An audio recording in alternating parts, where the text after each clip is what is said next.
हमें जिंदगी बदलने के बहुत मौके मिलते हैं, लेकिन हम खुद जिंदगी बदलना नहीं चाहते। अगर आप लोग चाहें तो 1 महीने में आप लोग अपनी जिंदगी बदल सकते हैं। हम खुद अपनी जिंदगी को बदल सकते हैं। हम बाहर निकल आएंगे इन बुरे हालात से। हम फाका तंगदस्ती से बाहर आ सकते हैं। हम हर तरह की बीमारी से भी बाहर आ सकते हैं। यहाँ तक कि हम हर तरह की मुसीबतों से, आफतों से भी बाहर आ सकते हैं। यहाँ तक कि हमारे रिस्क का मसला जो है, फाका तंगदस्ती का जो मसला है, ये भी ख़त्म हो जाएगा। हमारी सारी मुश्किलात, मुसीबतें दूर हो जाएंगी। हर तरह की बीमारी से इंशाल्लाह हम बाहर आ जाएंगे। लेकिन उसके लिए मेहनत करनी पड़ती है। हमें समझना होगा ऐसी कौन सी दुआ है जो हमारी ज़िंदगी को पुरसुकून बना सकती है, हमारी ज़िंदगी में सुकून ला सकती है, हमारे घर में रहमतें, बरकतें अल्लाह की नाजिल हो सकती हैं। वो दुआओं का जब एहतमाम करेंगे तो इंशाल्लाह ज़िंदगी खुद ब खुद हमारी बहुत सुकून में आ जाएगी। हर तरह के मसाइल हल हो जाएंगे। मैं बात कर रहा हूँ इस्तिग़फ़ार की। इस महीने में आप अगर 3000 मरतबा इस्तिग़फ़ार करते हैं तो यकीन मानिए आपकी ज़िंदगी में वो खुशियाँ नसीब होगी कि आप सोच भी नहीं सकते। ये सिर्फ 30 दिन का अमल कर लीजिए और आप देख लीजिएगा कि आपकी ज़िंदगी में कितनी बहारें आती हैं, कितना इत्मीनान आता है, कितना सुकून आपकी ज़िंदगी में आना शुरू हो जाता है।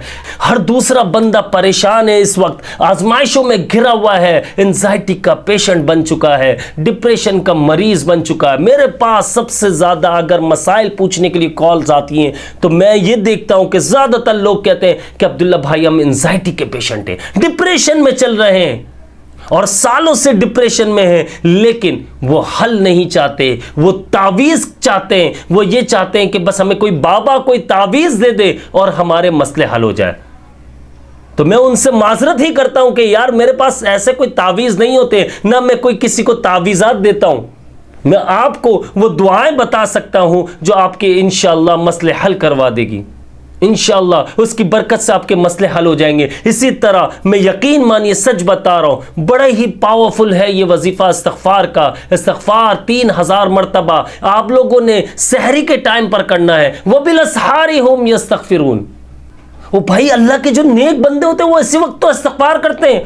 ये जो तहज्जुद का टाइम होता है, ये जो सहर का टाइम होता है, सहरी का टाइम होता है, इसी वक्त में हम लोगों ने इस्तिग़फ़ार करना है, रोना है अपने रब के सामने, गिड़गिड़ाना है, उसको राज़ी करना है, बस मनाना है अपने अल्लाह को। हम जो ख़ताएँ कर चुके हैं, जो गुनाह कर चुके हैं, बस अब और गुनाह नहीं करने। हमने अपने रब के सामने शर्मिंदा हो जाना है, अपने रब से माफ़ी मांगनी है और सच्चे दिल से माफ़ी मांगनी है। ऐसा नहीं कि हम यहाँ पर माफ़ी मांगे फिर दूसरे दिन वही गुनाह दोबारा से कर रहे हैं और फिर अल्लाह के सामने फिर रोना शुरू कर दे, फिर तीसरे दिन कर रहे हैं फिर अल्लाह के सामने रोना शुरू कर दें।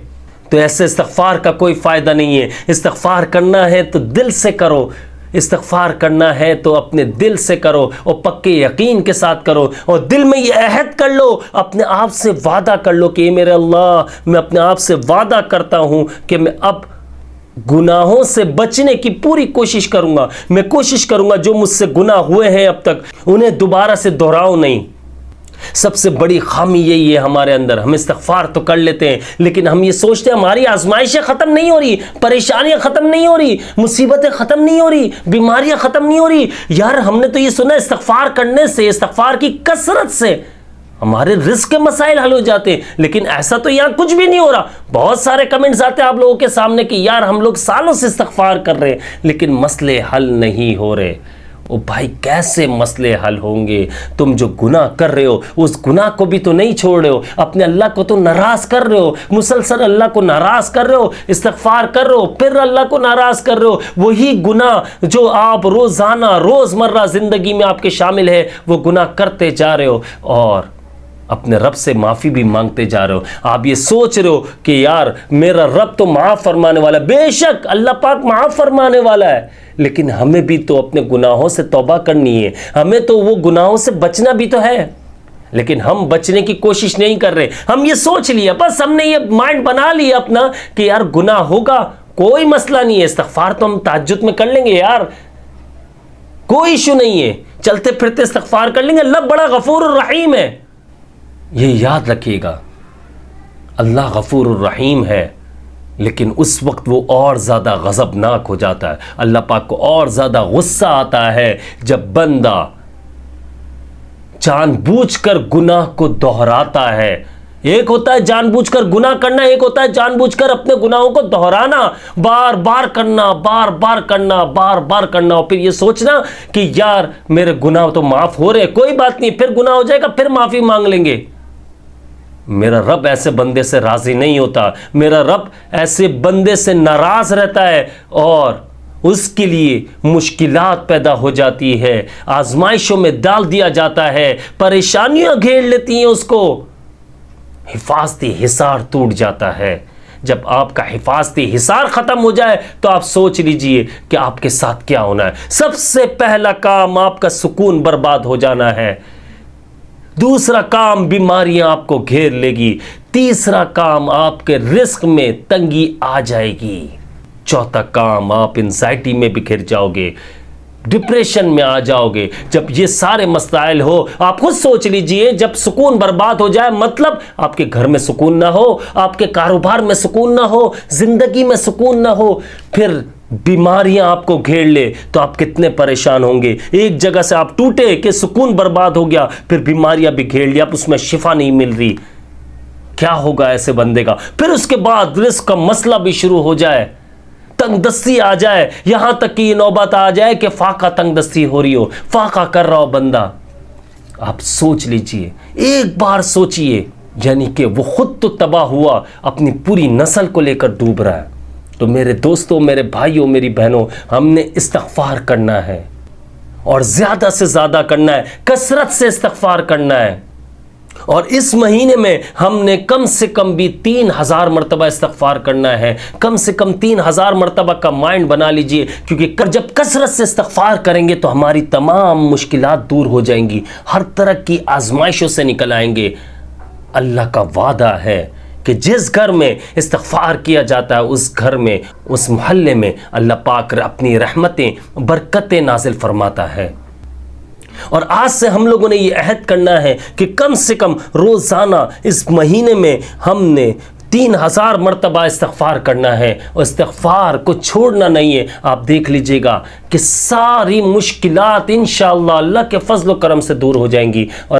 और जो लोग इस्तिग़फ़ार करने का इरादा रखते हैं और आज से ही सोच रहे हैं, तो कमेंट में ज़रूर इंशाअल्लाह लिख दीजिएगा, इससे आपको मोटिवेशन मिलेगी। इस वीडियो को सिर्फ सुनने की हद तक आप लोगों ने नहीं रखना है, इस वीडियो को आपने जब सुना है, देखा है, तो आपने अमल भी करना है, ताकि मुझे भी सवाब मिले और आपको भी सवाब मिले। और एक काम और कर दीजिएगा, इस वीडियो को लाजमी शेयर कर दीजिएगा, ताकि और लोग भी जब इस्तिग़फ़ार करेंगे तो आपको और मुझे सवाब मिलेगा। और इसी के साथ मुझे इजाज़त दीजिएगा, मुझे अपनी ख़ास दुआओं में याद रखिएगा। अपनी वीडियो का इख्तिताम मैं इस्तिग़फ़ार पर करना चाहूँगा। अस्तग़फ़िरुल्लाह रब्बी मिन कुल्ली ज़ंबि व अतूबु इलैहि, अस्तग़फ़िरुल्लाहल्लज़ी ला इलाहा इल्ला हुवल हय्युल क़य्यूम व अतूबु इलैहि, अस्तग़फ़िरुल्लाहल अज़ीम, अस्तग़फ़िरुल्लाह। आप कोई सा भी इस्तिग़फ़ार कर सकते हैं, बस इस्तिग़फ़ार ना छोड़िएगा, फिर आप देख लीजिएगा अल्लाह की ख़ास रहमतें और बरकतें कैसे नाजिल होती है। गुनाहों से आज ही तौबा कर लीजिए मेरे दोस्तों, मेरे भाइयों, मेरी बहनों। इंसान की ज़िंदगी का कुछ पता नहीं है कब मौत आकर हमें पकड़ कर ले जाए, और ऐसा ना हो कि हम ये सोचते रहे कि यार काश एक बार इस्तिग़फ़ार कर लेता, अपने गुनाहों की माफ़ी मांग लेता, ताकि मेरी बख्शिश हो जाती। यही टाइम है, इसी टाइम आपने इस्तिग़फ़ार करना है और आज से अहद कर लेना है कि अब तक मुझसे जितने भी गुनाह हुए, उन गुनाहों को मैं दोबारा नहीं दोहराऊंगा, बचने की पूरी कोशिश करूंगा। अपने आप से वादा कीजिए, फिर देखिए आपको कैसे अल्लाह पाक हिम्मत देंगे, कैसे आपको ताकत मिलेगी, क़ुव्वत मिलेगी। इसी के साथ मुझे इजाज़त दीजिएगा, मुझे अपनी ख़ास दुआओं में याद रखिएगा। मैं हूँ आप सबका भाई अब्दुल्ला बिन हमीद। जिन्होंने अब तक मेरे चैनल को सब्सक्राइब नहीं किया, लाजमी सब्सक्राइब कर लीजिए, बेल आइकन को प्रेस कर लीजिएगा। अस्सलामु अलैकुम व रहमतुल्लाहि व बरकातुहू।